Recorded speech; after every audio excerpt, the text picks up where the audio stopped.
Hey, welcome to Odins Wolf Survival Video. Today I have a Benchmade knife, a Siebert design. It was sent by one of my Facebook group's people in there. They got it, wanted me to review it, so they sent it to me, so here it is. Thanks, David. I'll send it back after I'm done. Since it's not mine, I'm not going to take it out and beat the holy crap out of it like I do some of the other stuff. I am sure just by handling it, this will do it.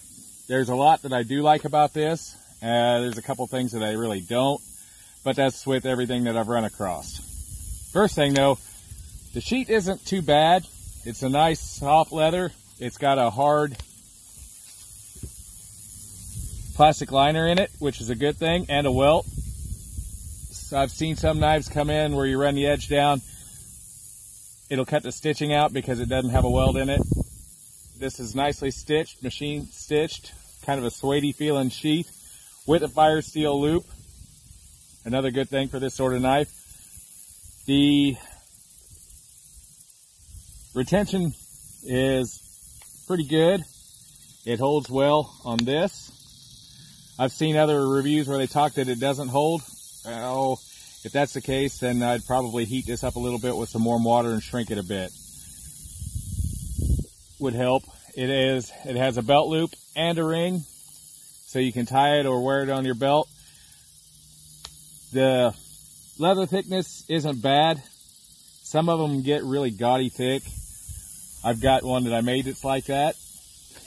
But as for this type of sheath, it rides close to your hip, so that's not a bad thing either. It's there and it's not being a pain in the butt, so you'll tend to wear it more likely out in the woods. The handle design isn't bad. I don't usually, for myself, like the longer finger guards, longer than the edge of the blade. Coming up here, if you lop this off down a little bit, you would be able to bring your knife edge down. See if I can show it. Because, face it, a lot of these you'll be using for a lot of different things. You can see how much the back of the blade is up. So if you're actually using this as a field kitchen on something, you won't be able to get a full chop down. That's just kind of one of my personal things that I don't like about it.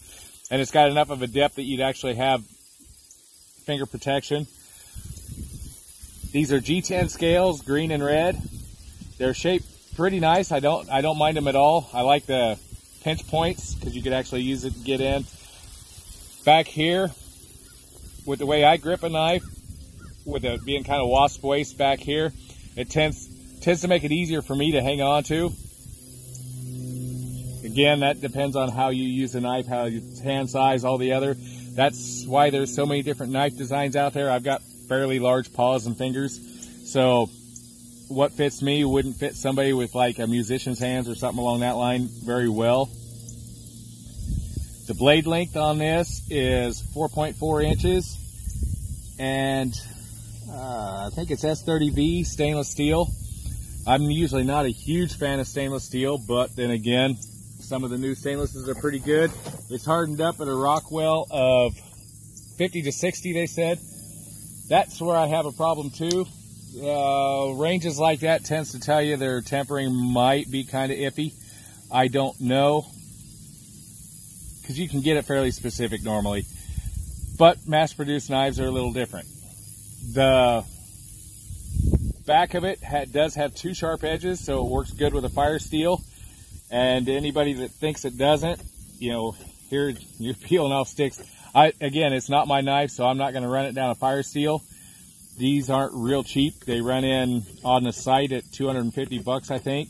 And since it's not mine, I'm not going to do stuff that'll mark it up, things along that line. So, but you can see it's shaven tender off here, and if it'll do this on a stick, it'll run a fire steel with absolutely no problem whatsoever.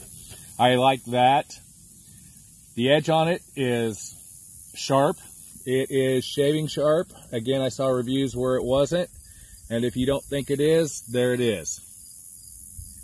Now, I don't know how much it was used beforehand, but this was out of the box as it was shipped to me, and I know he played with it a little bit. You can see a little bit where he's messed with it.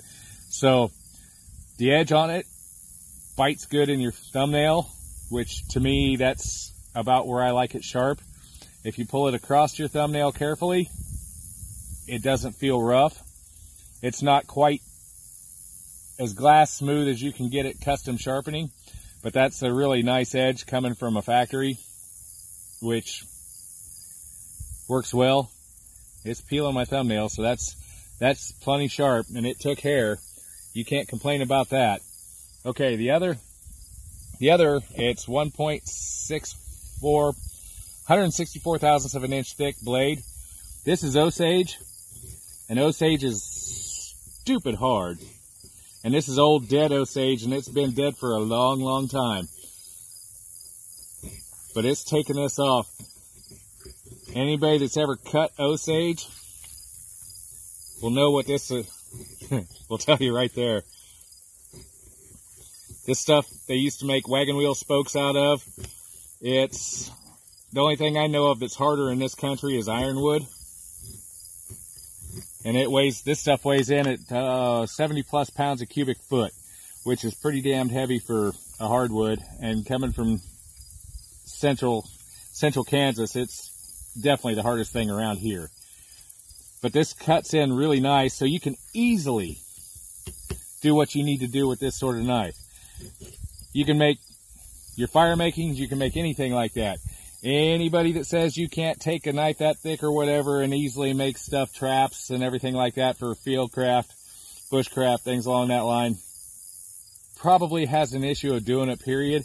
If native peoples and primitive peoples did it with stone knives, any steel knife would be a plus.